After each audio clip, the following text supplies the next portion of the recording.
Congo, Kenya, voir le Congo très bon.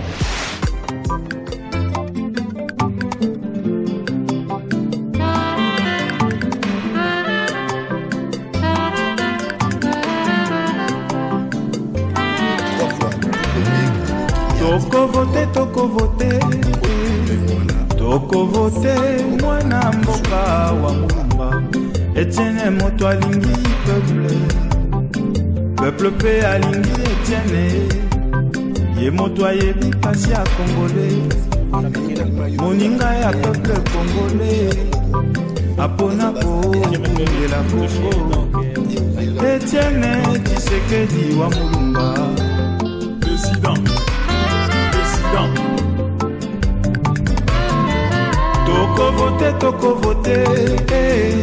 Toko vote mwana mboka wa Mulumba Etienne moto alingi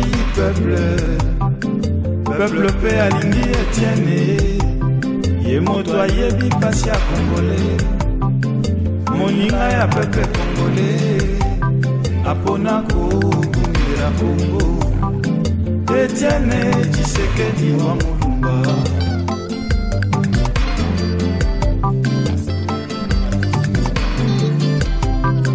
ata soki butu eumeli suka tongo ekotanaka ata soki Kongo ekoti mai Kongole simba elikia na motema kobosana te zala vigilant zala prudent pepo ya changement ebandi kosala dérissage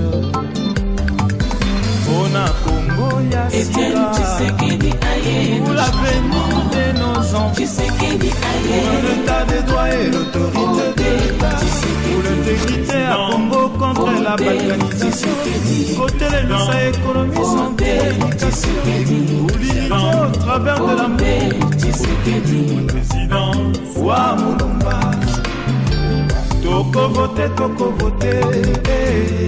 Toko vote, mwana mboka wa Mulumba. Etienne moto alingi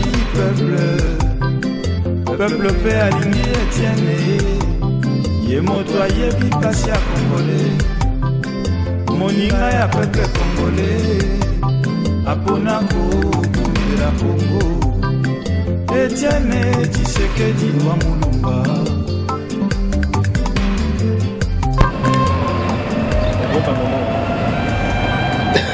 Voilà.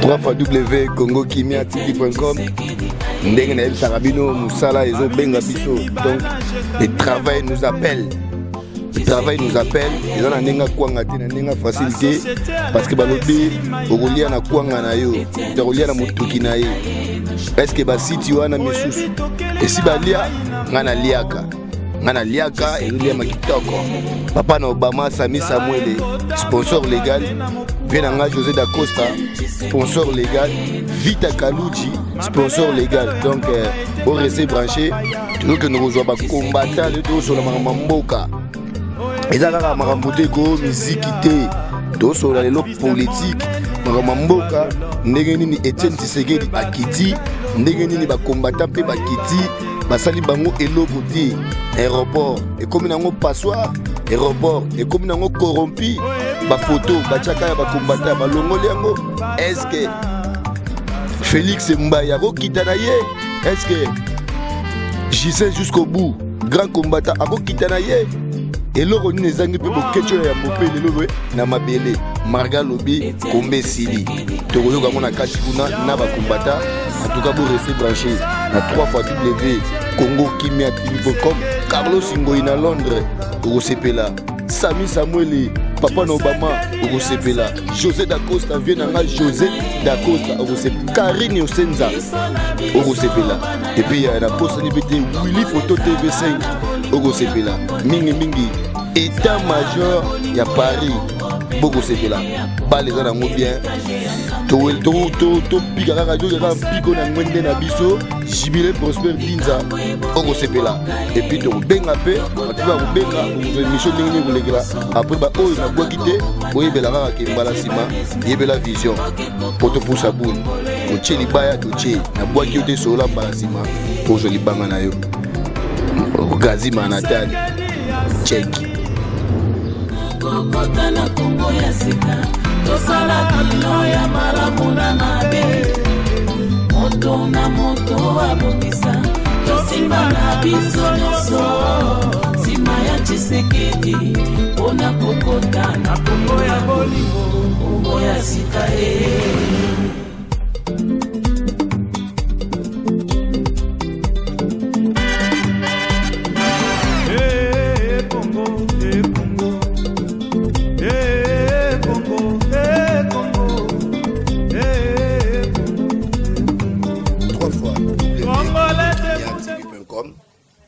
bambote na bino yango wana soki bao bakolanda émission yo na pokwa ba bonsoir bao bakolanda émission yo na moi ba bonjour.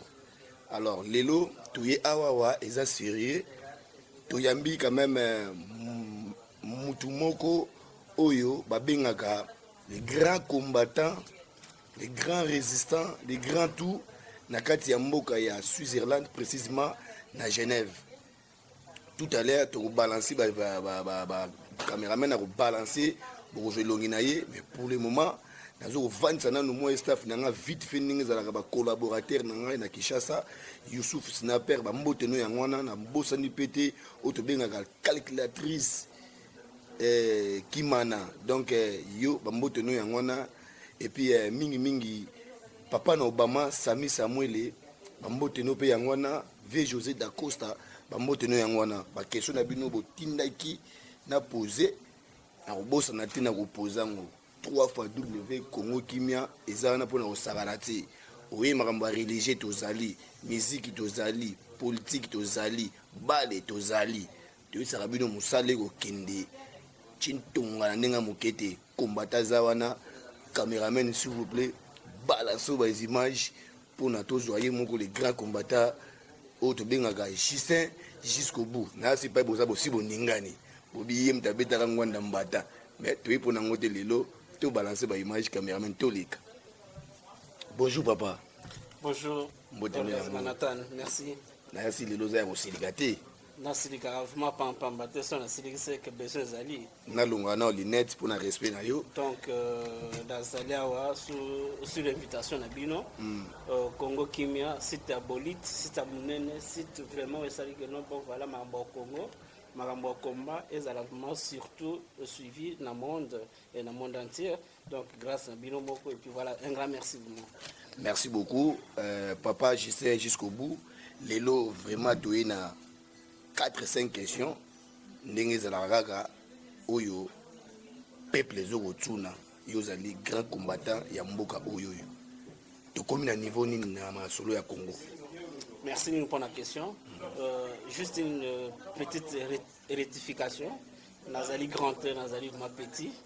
Donc grand c'est le Congo, grand c'est la volonté du peuple congolais.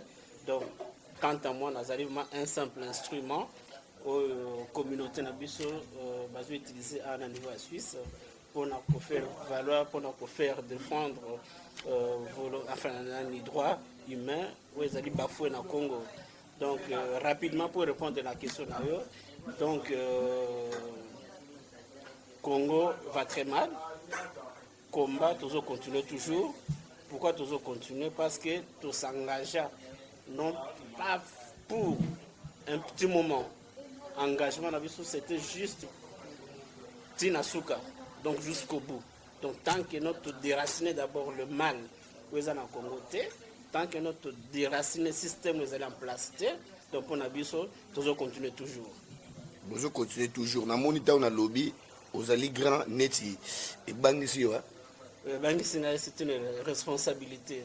Donc Nazali grand parce que nous sommes vraiment un ensemble. Il y a communauté autour bon développement Congo, mais c'est dire que nous sommes grand par rapport à quoi? Donc grand c'est le Congo, grand c'est la volonté du peuple congolais. Merci beaucoup. C'était juste ça. Merci beaucoup. Nasepeli avant tout contre la question nabiso, toika moi dimi banda combat na yo. Ça fait combien de temps? Honnêtement, c'est vraiment difficile à calculer à mon niveau parce que le combat nangai ils ont ampleur, ils ont vraiment ampleur makasi période de conférence nationale souveraine. Donc vous voyez déjà que non, c'était déjà vers les années 1990, 91, 92 par là. Donc non on a banda vraiment combat yango wana. Et puis dans la banda combat ezaki ndenge za lelote.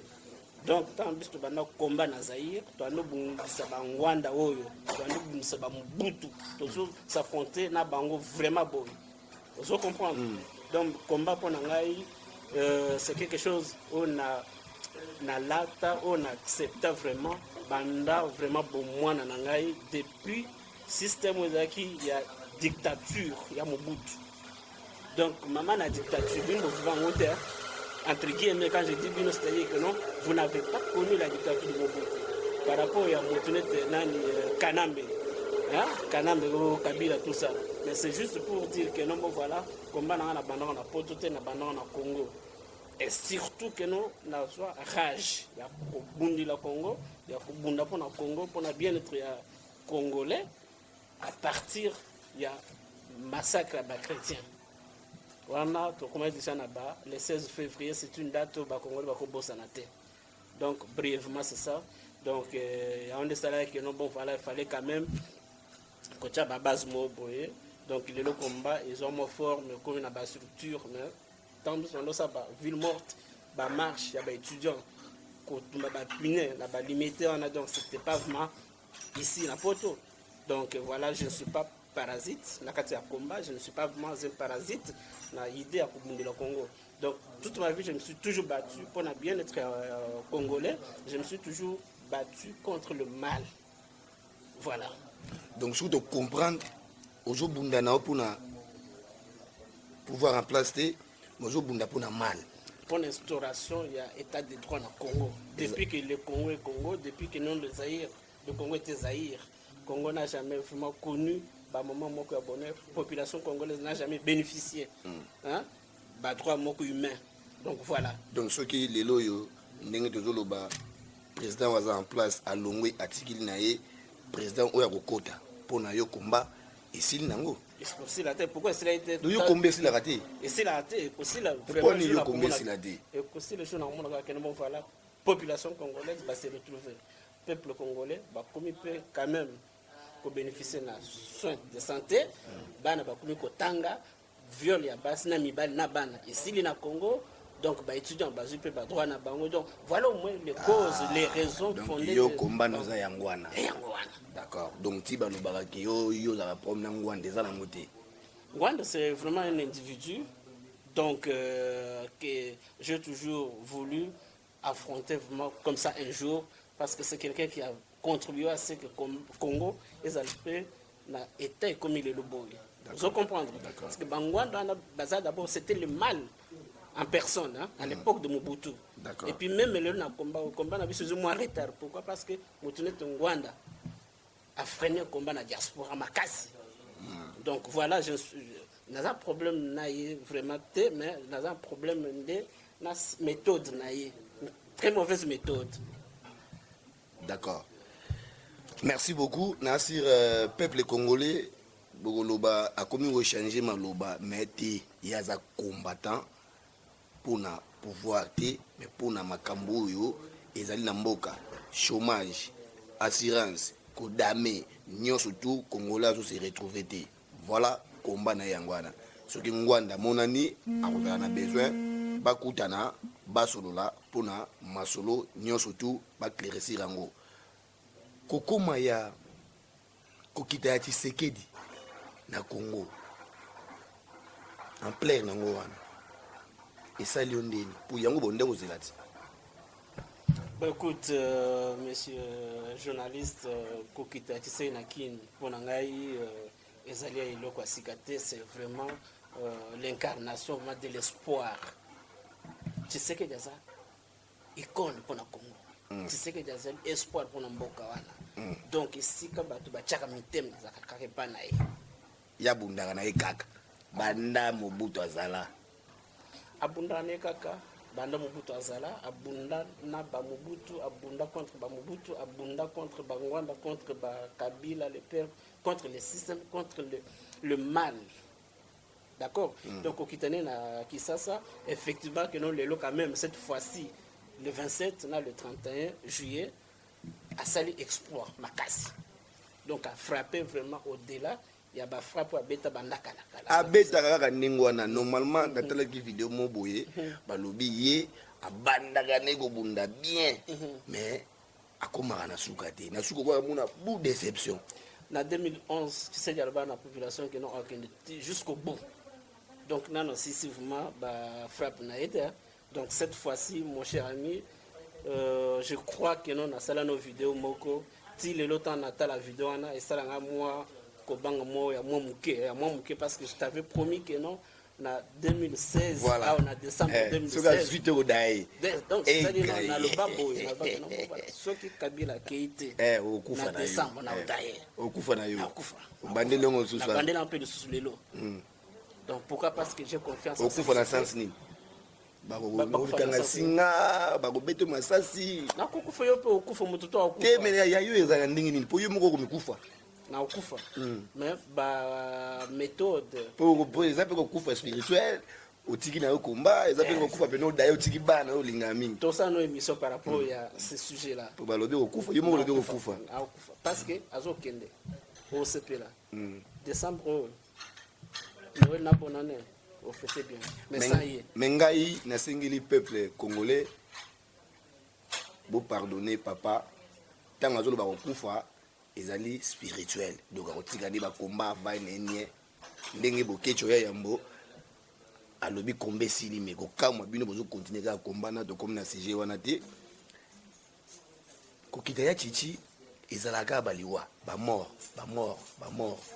kokita na yo to kita boye tomoni un combattant ya IDPS bauti koboma ye oyo tozobenga Gimpiana, que son âme repose en paix. Okolobela ngo ningini. Bolobela ka Ngwanda, Mobutu. Ya chichipe. Ata ye mo beta masasi te. Mais yo moko conscience na yebi que non. Si mané pe ba mawa ezala à part ndé bokote la po entre guillemets côté baluba bolinga ke trop. Na lobi te ke o ndenge za na bikolo tout mais bolinga ke vraiment trop. Pona liwa ya ki. Ok, merci. Merci, monsieur le journaliste. D'abord, une petite rectification. Merci. Je ne vais pas situer combat Nangaï à niveau tribal. Voilà. Okay? J'aurais voulu, tribalisme, parce que jamais, n'a vraiment problème à Congo, tribal, non. Il fallait peut-être parler du régionalisme. Voilà. Au moins. Hein? Mais tribal, c'est comment il a manqué. Donc, bref, voilà, c'était une parenthèse par rapport à ça.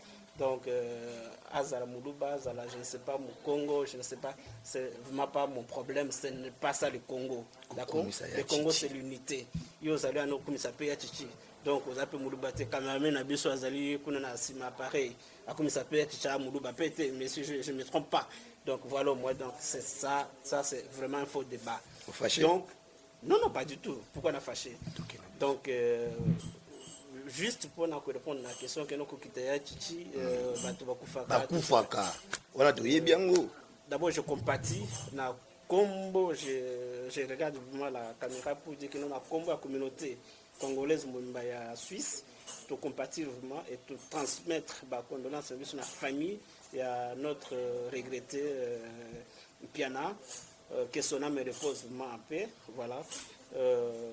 Mais dire que non, batu bakufaka donc na Congo batu bakufa bikolo nyonso na Congo batu bakufaka biko Tshisekedi yaza na Congo te batu bakufaka. OK, Tshisekedi a quitté Kinshasa le 27 juillet, il y a eu plus de 3 millions de Kinois motata mota même pas Nzinzi a kufité à sali meeting le 31 juillet débordement. Batu mususu ba service na kati ya stade de martyrs. débordement, attends Nzinzi, attends Mousselekete à profiter. Par malchance, je dis bien que non, par malchance, 2 jours après, notre regretté Fernand Kokoufa, c'était vraiment Luomoko, à mon avis, peut-être, ils ont volonté, je ne sais pas, mais ils allaient à conflit Moko et Banda qui est dans l'hôpital Saint-Joseph. C'est ça vraiment la vérité, la vraie version. Dans Saint-Joseph, et que non, bon, voilà, il coûte dégénéré. Avec Ozolissas, voilà, Koufi, enfin, donc Azak est combattant IDPS. Azak combattant IDPS, Azak militant IDPS.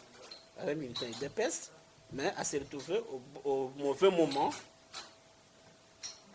au mauvais endroit. Donc tout simplement c'est ça. Mais Bazaki Belém, Zamba s'appelait que non, il y a Tika Mukili, bon, toi on a gloire dans Zamba. Et que non, pour une fois quand même, entre guillemets, justice et sali, bah, condamné, enfin, bah, Kangi, l'assassin. Mais bah, Kangi, pour nous, c'est encore signifiant. Là, c'est que nous avons condamné. Assassin, il y a 12 millions de morts, bah, au Kanga été. Bah, au Kanga. Pour Nayokan. Très bientôt. Très bientôt. Merci beaucoup. En tout cas, dans l'autre CP là, je sais jusqu'au bout, combattant, à l'objet grand combattant et combattant. Moutupamba. Moutupamba. Awano kangi jibe. Tout là, bolingo landana entre dino bon. Non, non. Toi avancer pour un respect à Batou. Merci beaucoup. Ezaliga Nizo Kendila. Papa si jamais, moi, de temps en temps, Moto a simbi vraiment média dans le nouveau à Suisse, c'est Congo Kimia. Congo Kimia, merci beaucoup. En tout cas, nous avons Pambola yo, papa Gisèle Nengolo bien. Pourtant, on a le baraba lobby zali kamba bonga yo. Donc si tu es frappé, na minute tu es à yango. Fimbu na fimbu. Na ndenga pe ajeté. Na ndenga jeté, ndenga Félix Wazeka loba ki fimbu et puis ngazo fia kola ezo kipete nani. Papa te mantingi yo zali padre. Bambote belé pa ya vie na ngona benga la Didier Masuki, avis des publics. Kokita ya bakombata na Kinshasa. Esali yo ndenge nini na soza ko sepela marge yo zo banga kokita poso bazwi yo paka nyama. Yo za danger apis ba photo na mine za aéroport. Ba chango pena wana bakombata ya Suisse soko kiti. Mais tout le monde ba oya France, ba kita ya Belgique, ba kita ya Londres, ba zo banga ti. Mais ko kita no père pour mutu bokum ça na mincho azawa na sur le terrain. Nana osimba yo. À vous. Merci pour la question. Je salue vraiment nos vaillants combattants. Bazo se retrouve dans la minute na Kini. Est-ce que bazonga? Mais pourquoi bazonga pourquoi? Tout le monde a dit combattant à liboso yo ba komo dans ba daya. Nani Arma Tungulu qui son âme repose en paix ouais. Personnel. Donc bref, bandeko bakiti na Kisasa. Bakiti na président Tshisekedi ensemble donc un problème dans mon tout Malo batile ba cher les combattants Malo batile titi ba cher les combattants oui avant d'aller na palais yo c'est que nani bolingi ou bien boyi information mais ozo pousser na bimisanyo so mais na bimisanyo sur le liste donc bref via Zali, président Zali bien, et puis na musika na pesi président Tshisekedi Osembote. Il est vrai que non, bah combattants bakiti na Kisasa, bakiti parce que à un moment donné, on avait structuré combat na niveau diaspora. Donc là na kotangi lo peut-être 3-4 mouvements, il y a des combattants. Oui. Autres travaillent ensemble. Au bazana Kisasa. Ba banga la té. Même si tu même à lobby, mais sache que le Congo c'est mon pays. Tangu nini a place au légaté ne okufi mais na osepelo kufi là. D'abord parce que je pousse mon musique quand j'ai dit Kokufa c'est vraiment lui politique hein. Ah, au changer. Donc voilà. Donc, une parenthèse, parce que le long, on dirait. Et Natangela qui a question Zali. Et puis, il n'y a pas de souci, je suis habitué. On a respect à Bato Baolanda Bisso, on a respect à peuple congolais. Donc, on a répondre à la question à Bangoto. Donc, bref, on a vu que voilà, groupe qui ça, il y a un groupe structuré, très organisé. On est vraiment en contact d'une manière régulière. Donc, il y a un groupe qu'on appelle PNC. PNC qui veut dire prenez-nous en charge. Prenez-nous en charge. Donc voilà, donc Tozali partenaire, Tozali allié, entre guillemets, partenaire allié, na IDPS, ça c'est vraiment, ce n'est pas un tabou de le dire. Donc nous sommes des Tshisekedi-istes. Donc voilà. Donc PNC, prenons-nous en charge. Bazali na Kisasa, Bazo travaille tous les jours. Lobby même, il y a hier, l'émission de le samedi, lobby vendredi, Bazaki, na réunion, na jeune congolais, enfin, jeune quinois, Bazaki, on a échangé, vraiment c'était bien. Il y a un mouvement qu'on appelle BPK, Patriote Congolais, dont Rex Kazad est secrétaire général. Bazali na Kisasa wana. Yazalaga combattant Atikanete. Mais Atiki, yo PC sur nani charge ni sous.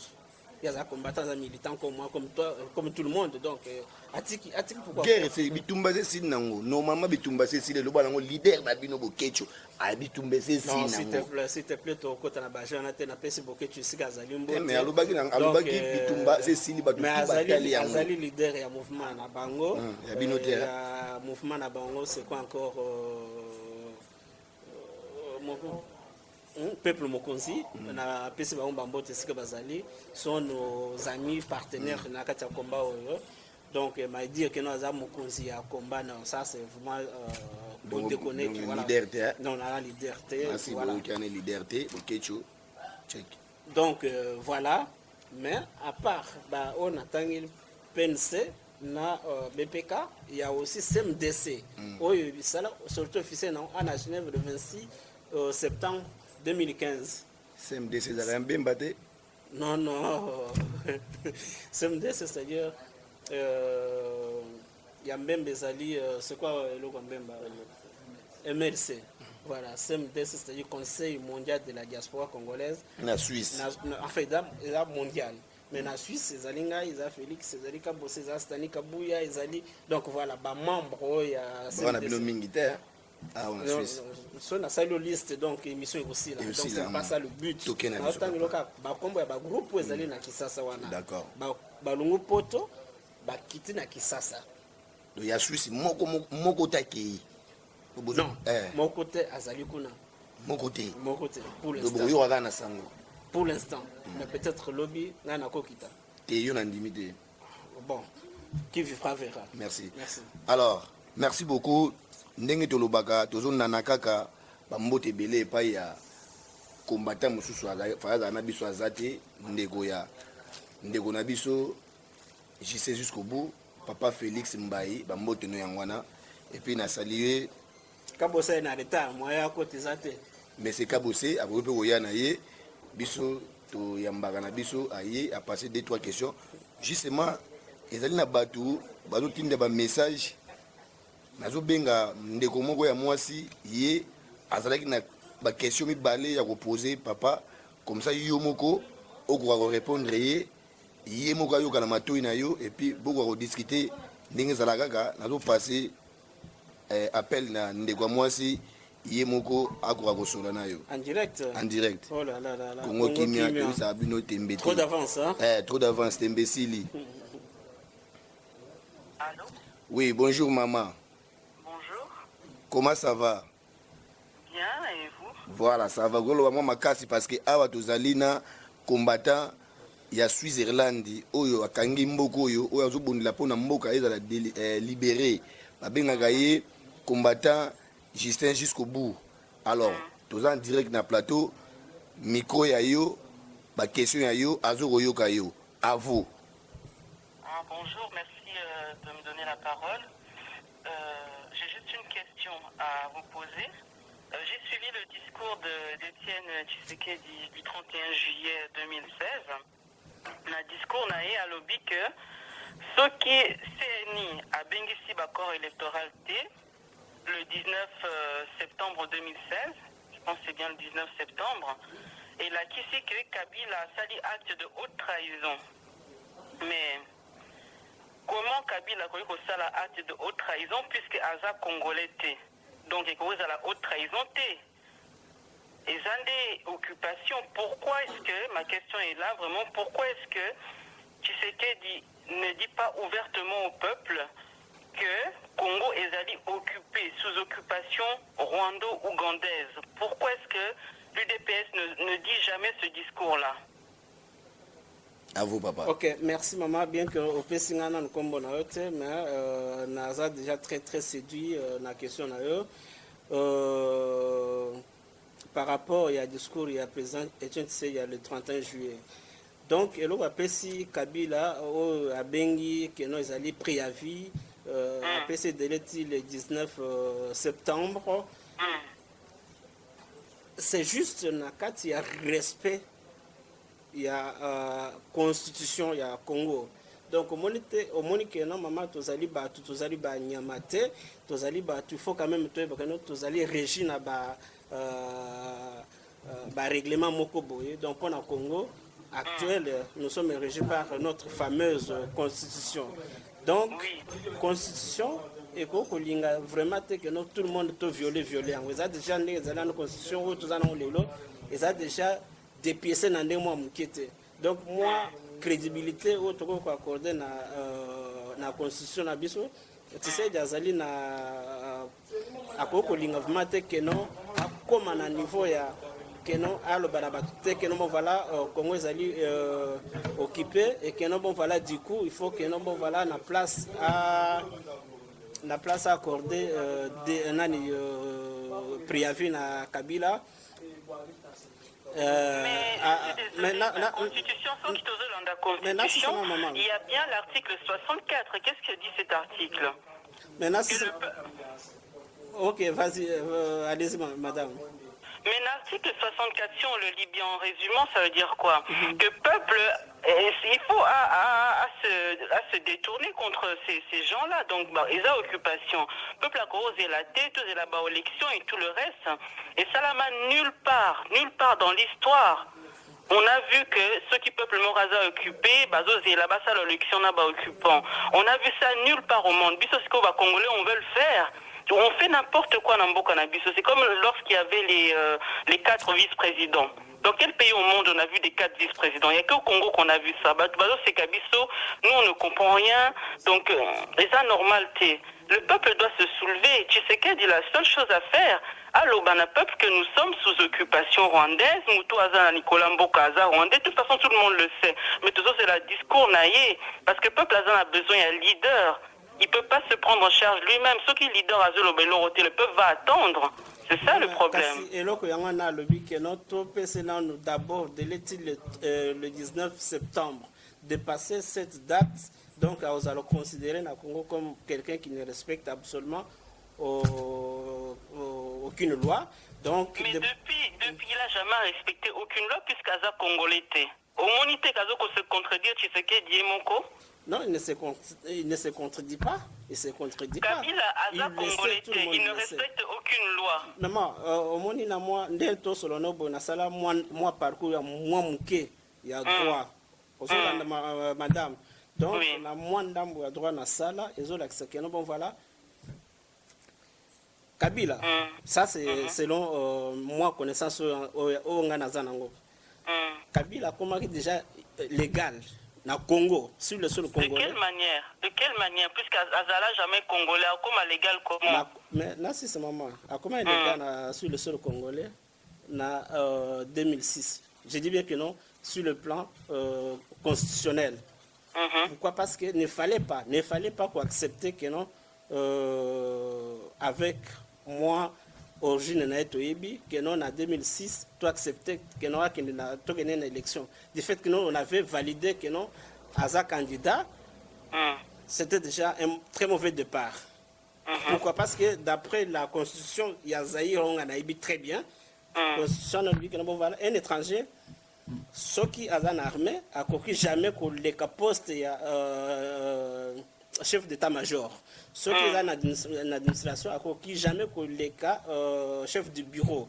Donc, bon, voilà, il y a ce type de Kabila, Kanambe, tout ça, à comité la magistrature suprême et à Congo, par la manière moko, il y a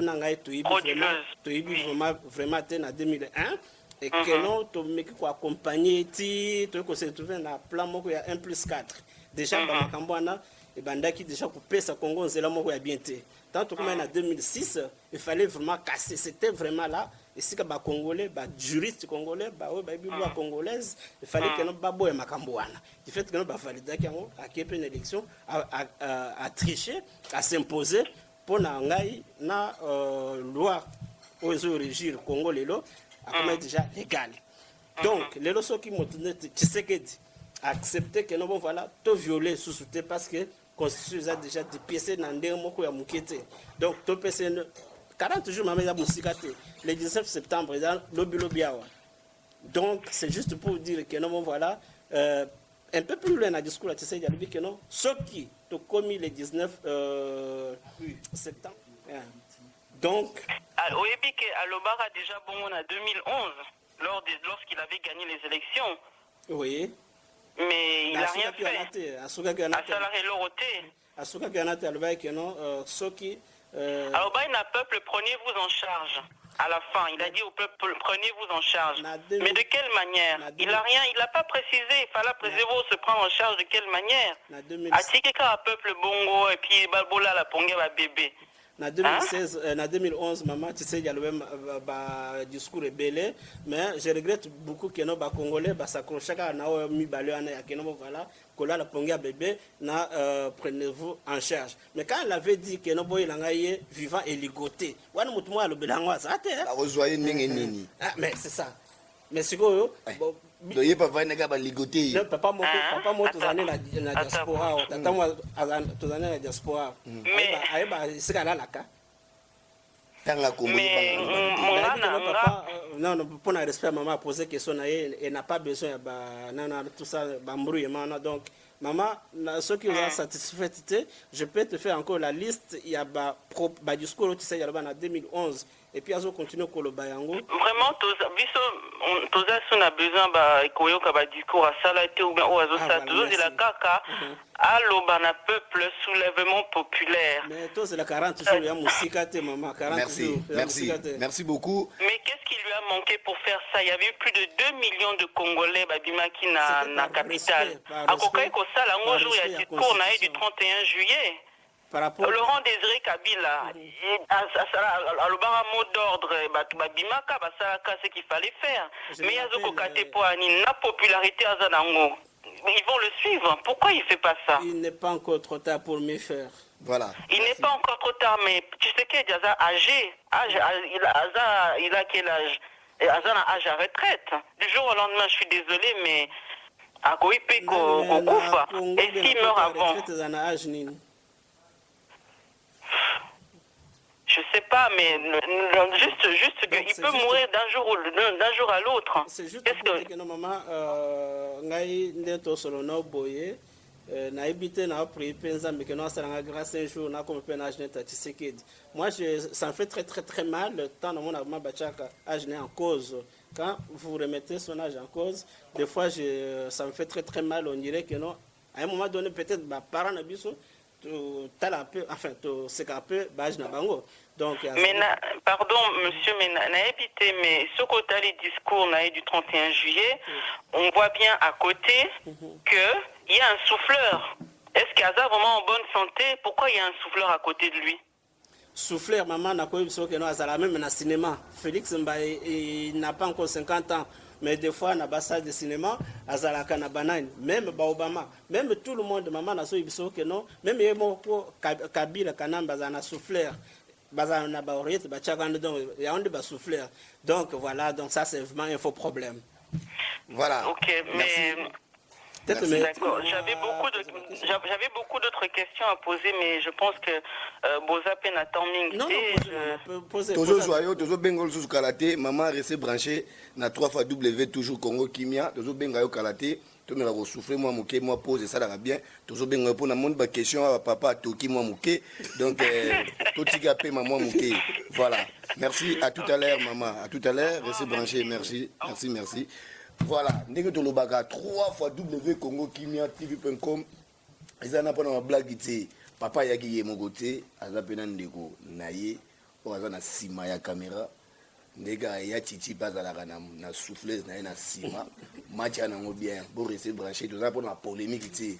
Papa na Obama Sami Samuel na si oki ba question. Maman pe kuna musika a poser ba question. Yo ka niveau ya mutazo pangusa mutoki. Tant to bisa bino mboko yo za la libérer bondimaka te mais ko kamwamba bosona yo ka Kabila azua identité congolais. Alors pourquoi bazoko boya ye? Pourquoi bazo benga ye étranger? Mais azana identité congolais. Wana uti ko bima na munoko ya papa na biso j'essaie jusqu'au bout na ye ba ko tuté mbal bosona apprendre yango. Alors sokaza congolais, pourquoi pas to tchaba élection azwa na épée ou bien à l'écapété mais balobi netigaka mingi fa kende na ye mais to yebité pour baloba soulèvement populaire yoka monoko kilo peuple kozela ya mwana prenez-vous en charge to mizwa mais ponge ba bébé tongo pese etani to kolamka kaka te. Deuxième version zoya à tout à l'heure. Merci beaucoup. Voilà, deuxième partie to yé ndenge to bisabino biso ba bazali mosala. Yete la kibisa pamba photo ko tchanga bo leka bo ba rien. Merci boyebi papa j'essaie jusqu'au bout. Je suis deuxième fois awawa na plateau na ngai ya Congo Kimia TV. Lelo ezali na koloba nde moke batunde bakobenga ubenga na kobenga bango nde bakosolola na combattant na biso. Tout de suite là nazo passer appel nanga na peuple congolais oyo azana besoin à poser ba question na tous les cas.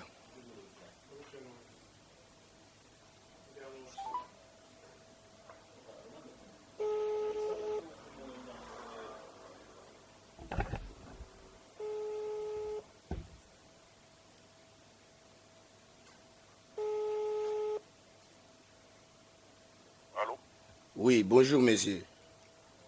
Oui, bonjour. Boni, Tolobanazo Lingala, Boni V, ça va? Oui, ça va, Boni Bino. Malam, tu es en direct à Congo Kimia, TV.com. Naza deva ba combattant, bazo yo kayondo ngozo loba, yonde sikoyo mutu, micro eza ya yo, ba poser ba question na yo oyo ozali nango po na mboka na biso, po tozo mona mboka eke malamu te, bango baza ko fâcher, yo pe ndenge ozomonde lango mega opposer ba question na yo soki pe omoni ko se présenter yo kaka soki pe ko no anonyme yo kaka. Alors natikili yo micro ya yo toleka. Ok, merci beaucoup na ndenge au pessinga parole. Donc je vais me présenter je m'appelle Prosper Ntimba, je travaille à Genève. Voilà, justement il a posé juste je pense à 2 questions à retourner. À propos, il y a descente, il y a leader, il y a opposition, mais c'est un Tshisekedi na Congo. Tout le monde qui va image, je pense que Makamozo est bien. Par contre, question dans la Tuna, monsieur Etienne Tshisekedi a quitté Kinshasa et les combattants, si le lobe a toujours na poto. Bon, on a dit que on va peut-être l'élection de salamité et tout, il y a moins de résistance, ils vont continuer. Mais Mazali pour envisager ni avenir pour la Congo. Parce que jusque-là, toujours combattre ici pour Nani, au point que Makamounde est pour la Congo. Je pense que aux amis na Congo, qu'on a mis Kuna qui est à Wanapoto. Il est là, on a mis le roi, mais c'est un Tshisekedi à quitter. Le roi, il va s'en aller. Ok. Ok, merci Ndeko Ntimba, si je ne me trompe pas, donc on va passer sur Ndiangwana. Donc, on a Justin jusqu'au bout. Donc merci pour la question par rapport à ndenge président Tshisekedi akiti na Kisasa et que non ba combattant ba tika na poto. Donc juste pour votre information na ko informer que non président Tshisekedi akiti na Kisasa et que non ba combattant tout ba ko kita vraiment bango nyonso te mais tozali na ba représentant au bakiti à ma connaissance il y a plus de 25 combattants. Il y a Belgique, il y a France, il y a Angleterre, France, Angleterre, il y a aussi États-Unis, Nami Bala Canada, donc Bazali na Kisasa. Et à chaque fois, ceux qui bozo l'anda image, tout autour il y a président Tshisekedi. Beaucoup de monde a Babylone là, Babylone très très connu.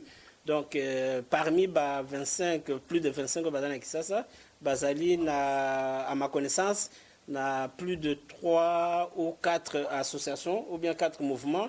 Donc, notre temps, déjà, la première partie de l'émission, PNC qui veut dire prenons-nous en charge, Bazali Kisasa, Zali Nabao, il y a BPK,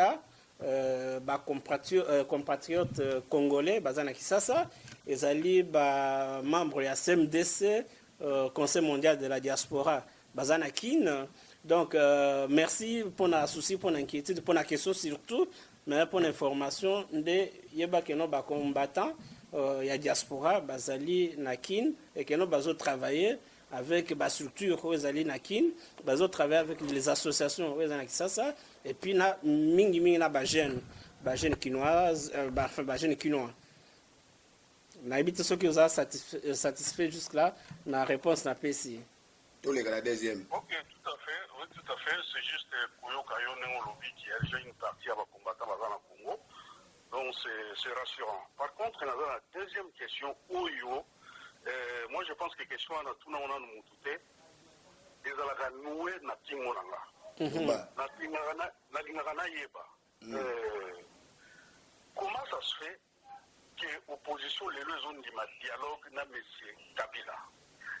Parce que ce monsieur a ça épuisé le mandat, et c'est Sili. Tout le monde a un poto. Premier mandat, deuxième mandat, accueilli automatiquement. Mais quand on parle de dialogue, puis ce dialogue, on a finalement, tout le nini na mutuana. Du moment où le mandat est Sili.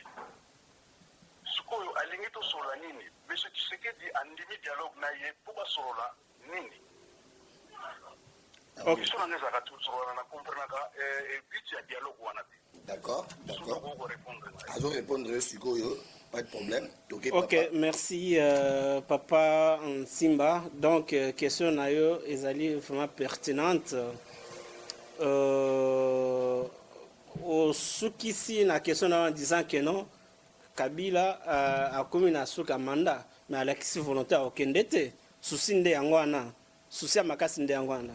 Donc, tout le monde que notre le bras croisé en nous disant que non, bon voilà, aussi ce mandat le 19 ou le 20 novembre, tout ça, et puis accueilli à Kangi Bissakane dans le mois de décembre.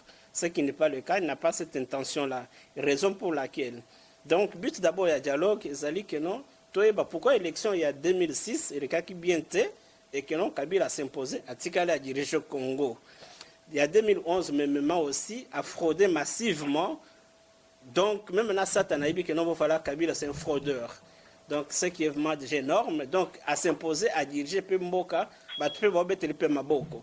Depuis quelques mois aux Alimou Payate on a quoi que discours congolais. Il y a papa na maman congolais Batambaïr soi-disant. Donc du coup ça ne donne pas Yebela tout ça bon Yebela c'est notre population hein population la voilà population bisto bundi là la pauvre population côté pe Kabila bazolo bana Etienne Tshisekedi Ayebela. Bon voilà na répondre nan de Kontimba en disant que non bon voilà motoyo to limito que ne dialogue ezali dialogue oyo ba te belé ba interpréter mal. Vraiment, que non, bon, voilà, Kabila a convoqué dialogue et que non, tu sais que ou bien bah, opposition va accepter qu'on négocie, afin qu'on discute. Il y a ce dialogue qui est déjà prévu depuis 2013.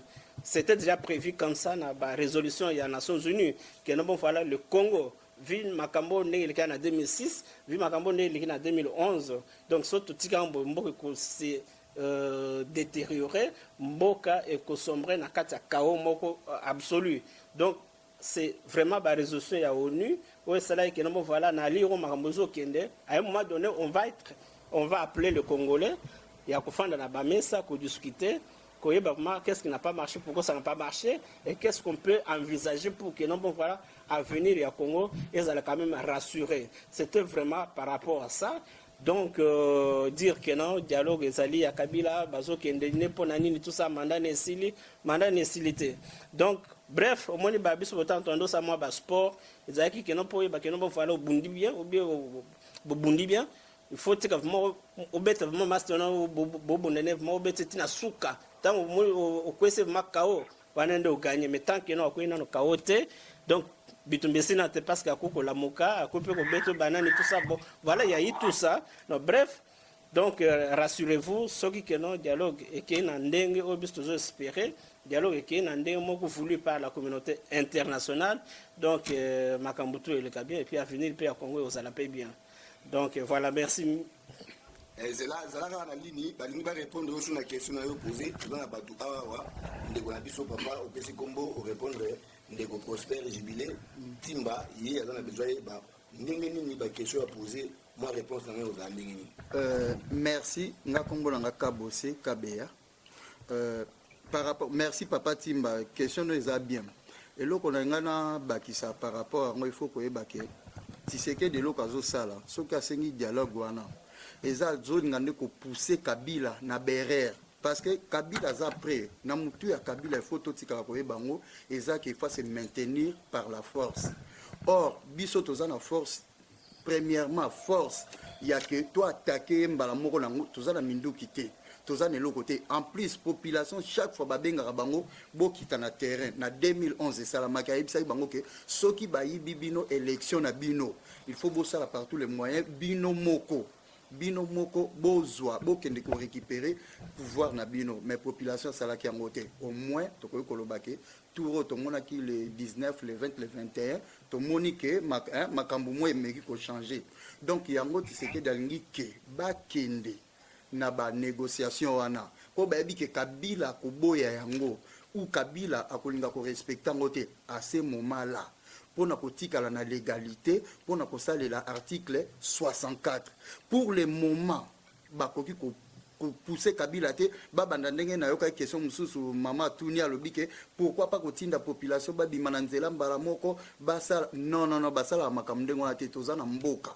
o tozana ngo ya muketo battre la moi constitution na to anango po yango nde lelo et affaiblir Kabila donc to ko longola yango mbala moko te to mema Kabila yango ayebisi alobi ke to zelati le 19 nini septembre so ba convoquer ba élection te eza déjà trahison wana sko azui nini préavis à 3 mois tina décembre à partir de décembre nde soki Kabila élection ezate amatakita wana population il ne faut pas to zela ke non Tshisekedi kaka ye tata na telemi ye liboso non ya koloba population des photos à la près pour na kobima pour na ko attaquer pour na benga na Kabila donc pour na dialogue il faut que zongo na cadre que tozo memande Kabila contre mire donc kola qui sait que tozala kuna to yebse que constitution lobinine il faut beaucoup convoquer l'élection zate pour na nini ombongo ya la quitter mais bosala ki 5 ans au moins makamnyo surtout wana il faut ko bimisela yango pour na bimisela yango et ataka na ba dialogue ezate que on a bitumba to na nzela donc c'est un peu ça na éviter ce qu'on a satisfait donc moi eloko na ngana baksa yango en tout cas merci beaucoup. Et puis, juste une précision aussi, enfin un complément d'information. Dialogue, il concerne ma beauté que nous, tout le monde à Tongo, et que nous, va convoquer en haut, et que nous, non, il y a des conditions au préalable. Donc, parmi les conditions, il y a une opposition. Parce que les autres, on soutient que nous, voilà, dialogue selon IDPS, non, selon l'opposition réunie. Donc, la condition va poser comme quoi que nous il faut libérer les prisonniers politiques et là Kabila Zali prêt vraiment pour lâcher ou bien pour accepter yango kotika badnet ba Dio Mindongala kotika badnet ba Idi Kapen kotika badnet ba Muyambo ba Christophe Ngoi, tout ça. Ngoi. Et Zali Babiloko Kabila a vraiment facile à l'acheter. Donc voilà au moins ma condition est belée. Donc c'était juste pour dire que non, bon voilà, dialogue en Zali et l'autre moyen bien et quoi faiblir d'abord davantage avant même de décembre à quoi Kangabisagana accueilli. Merci, merci. Rapidement, moi, troisième question, il y a vite fait. Pour tout kende pour tout comment couler ngonge comment kende na ngwa suka venanga prosper et jubilé dinza auto benga timba. Moi vite fait tous les cannabis moi nda moja moke o etigali. Ok, donc ça coûte juste question parce que bandeko va passer la réponse sur les clairs. Merci. Juste dans le barak donc ce qui va condition où yo mais c'est un secret de PC dans remplir dialogue pesate. Honnêtement non. Il faut ça remplir la totalité nango la preuve année que non lobby c'était lobby nani non panel fallait pas y aller là. Donc c'est à dire que non il y a groupe il y a facilitation qui dirige jusqu'à présent na Eden Kodjo oyo mais quand un peu koya kokutana na opposition c'était lobby avant-hier je me rappelle plus. Mais bataille que non ba condition ba pesa qui déjà avant rencontre na bango les qui réunité donc rendez-vous est capoté et que non les lots sous fallait bazonga donc pour na bango c'est ma catégorie avant même ba d'abord qu'on négocier makambo ya dialogue ou bien qu'on soit ba rendez-vous mosusu il faut na ba prisonnier politique base à les libérer il faut que non ba chaîne ya ba télévision les ali confisquer ils allaient aussi libérer. Donc, voilà moi une série à conditions où ils ont affaibli davantage Kabila. Et puis, entre autres aussi, que bon, voilà, Tala, si tout va bien, animateur, il y a dialogue. Donc, il y a vraiment une bonne série à conditions. J'ai toujours dit que non, bon, voilà, Congolais, toi, accordé chance belé na dialogue. Parce qu'il y a un des allus voir au fond Banzele Belé pour venir à Congo. Merci, merci Papa Justin jusqu'au bout. Nasir Ndekonabiso Timba à Yoki ba réponse naie. Est-ce que eloko monsieur Zali ou bien Nyoso Balobi c'est bon déjà? Non, ça va. En tout cas, je suis satisfait de la réponse na bango. Merci beaucoup. Je vois vraiment qu'ils sont des gens prêts à proposer la vraiment donc ça c'est très bien, nous avons satisfait dans ma réponse. Donc tout à l'heure venir à Moka, en tout cas merci beaucoup, hein, merci. Merci Papa Prosper, merci beaucoup. Voilà, 3 fois W Congo Kimia, donc comme on a besoin vraiment presque na suka, Papa Justin, na ndeko na biso nazo kabose, aza koto yo ba vrai combattant ya mboko yo.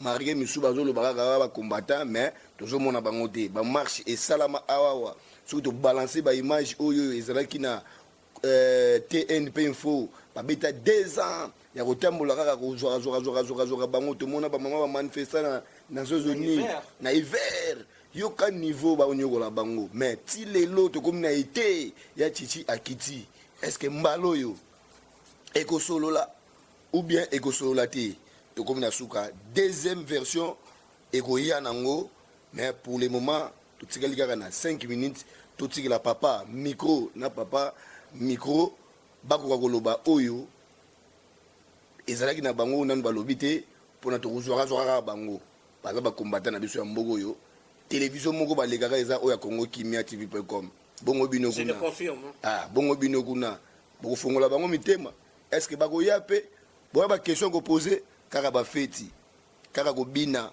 bilamba polémique te biso bitumba ya mboka. Papa Justin, merci en tout cas de répondre à la question ya ba peuple congolais. Nasir omoni musale koli et ya sur ndinga bana mikete et tout bazo le en direct bango pe kuna baza pressé ya komona ba image. Merci na cameraman et puis merci na ba fanatique nyonso ya Congo Kimia et puis nzama pambola bino Papa Justin micro yango oyo ezangi na ba mwa ba mbote na bato ba musika na ba combattant de ba kiti na terrain oyo ko kité micro ya yo mega repose à boule. OK, merci Manhattan. Vraiment merci pour na espace au pesa biso, merci na équipe ya Congo Kimia vraiment mon qui non qui mes amis makasi surtout mon salle école makasi félicitations. Merci. Donc et là ko baki ces alité honnêtement na moni que non congolais tokoli makasi na moni même ba question o bandi ko poser awa mais bravo hein. Au bangi loté. Non non na bangi te. Reste la prêt. Ah oui, yo moko ibi. Zaka mi balé, de moko mi balé moko choisir donc on a 3. Bazali équipe compé moi makasi puis voilà ba kina mayo moko zaka no leader sous yo bundla bango quoi. Je me permets de te toucher donc Nazali leader vraiment Nazali Motupamba. Donc merci mingi ba ndekutu ya Suisse au ba soutenaka vraiment Congo Kimia. Merci na bandekutu ya Suisse ba soutenaka combat na ba combattant. Merci na ba structure autre travail na bango à niveau ya Suisse. Donc là je vais citer PAC pour l'amour du Congo, Force, vraiment bien boyebi to travaka donc banda donc progression sur progression. Donc na pesimbote na ba membre to ya CMDC Suisse, na pesimbote na CMDC Monde, na pesimbote na bandekutu ya PNC prenons en charge bote belé na ba structure tout o to bundana bango na ndenge moko ya bosolo na pesi bambote belé vraiment na famille na ngai moko aussi na pesi mbote na bandeko to bakolanda vidéo oyo na kosenga bolimbisi na bandeko peut-être na tout ici bango mitema na pour la liwana yo wana ko tutolo belango donc ce que après zonga lobito c'est lavement toute une émission par rapport à ça il y a pas souci zonga lobito betela mouvement vidéo mobimba alors bandeko bazana kin ba combattant au bazana kin merci mingi na musala bozo sala donc de tout cœur je suis avec vous. Je me permets de citer Combo à 2-3 Rex Kazadi, Richard Tempête, Daniela la lutte la victoire Certa, le Kabwanga code 243 Bouquet Chazan qui était à Tozanaya donc peut-être au Kinez la Moko na Pespembo Tessiga Zali donc voilà tout ce que je peux dire jusque là. Merci mingi pour l'espace. On est vraiment ensemble, donc on va aller jusqu'au bout. Tokomi na suka combat, mais au moment que nous na suka ndé singa suko ba effort makasi.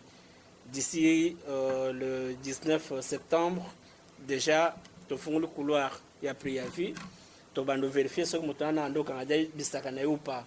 Donc merci mingi peuple congolais, on est ensemble, vive le Congo, vive notre combat. Merci, merci beaucoup. Vive le Congo, vive notre combat. Papa,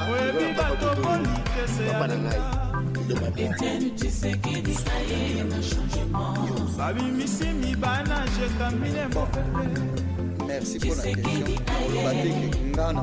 La société à l'état et Silimaïna Makila. Oyebi tokelela maïna courant. Azana mabena Zala ekota mboka te na mokuwa mabele ya talo ya mboka etekami na bapaya oyebi babomaki cebeya activiste monene ya droit de l'homme basusu mpe bakenda lokola donc tosilimaka malamu omoni manata ndenge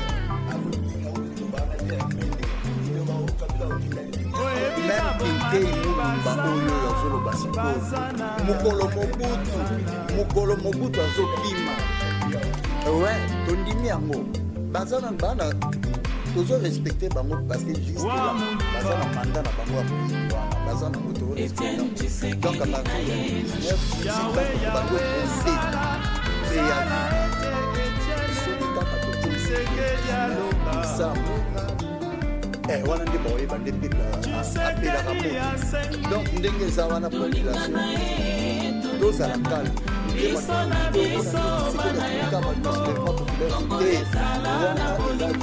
bazolinga bapuse avant manda ya kabilisila bazolinga bapuse population sa leloko moko kabila ozula raison ke nazalaki nao na manda nanga bango baye donc ezali contre constitution donc na kosemekene yango molini sekeli tanke égaliste epuis poliste ayebi ke no ifo tokende na ye tikamba osilisa makambo na ye tikamba osilisa makambo na ye manda na esili wana towana to ya kobengana ye pour le moment on peut rien moto akosa bino taloma ke o ifo kobengana kabila fo soulèvement populaire ce n'est pas comme le moment okosela ti manda na esila décembre wana toza na droit teleke kosalela article 64 merci beaucoup pour la population pour tenir bon tokolonga parce que bitongo tozokala eza ya suka bon ya suka na sens ke na Tshisekedi parce que ye pa yebi ke akomi déjà aza na eloko mosusu akopermete donc akosala eloko oyo ekopermettre ke histoire etikala ke abandaki na mobutu Kabila les pères accueillis, Kabila Kanambe, Tosotise ya Kosotie, état de droit et contrat. Donc c'est tout ce que Tokolo Kolobana Moussé en bas la façon. Nous en avons fait à expliquer Pélé. Donc, Zaka Awa, on a poussé là. Si c'est tout ce qu'il faut, les amateurs, parce que à toi, le baba, si tout le monde a quitté ça qui est pour ça la série parce que c'est ils sont de la guerre au cas du Camboué, ils sont de la balabala pour la compagnie pour tel ça c'est ça. En tout cas, merci beaucoup. Là, c'est Balasima, il y a pour la vie. Merci beaucoup. Nana Manaka, journaliste na caméraman na biso na kusala malamu bazali kosala nyonso bazosala kaka mpona mboka na biso eza mpona kelete oyo tofuta mboka te eya kaka na susi ya mboka mosusu bazokontribue na ndenge na ye bango mpe bazokontribue bayebana biso po bazo information na ofele donc merci beaucoup botikala malamu merci totikala malamu me ngai na kotikala na malamu eza mpona tikala toujours na mosala na koumela na pende na ngai papa atuka nzambe apambola bino nayebi te soki nango alors na vente superstar ezalaka kaka bandaki na bino ozala kaka branche na vita kaluchi na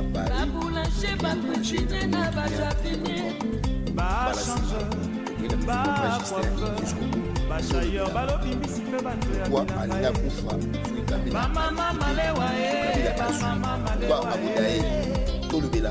pourquoi Yatiti a raté? Pourquoi Bakitité? Mais Bazangi Dok, Bazangi là, ou bien Bazopanga, Bafoto, Bachaba, on est bref, à suivre.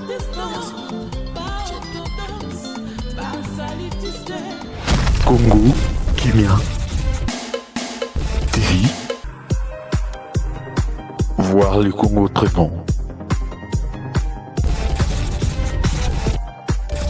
Votre site d'actualité politique, musicale, sportive, sociale et surtout en temps réel.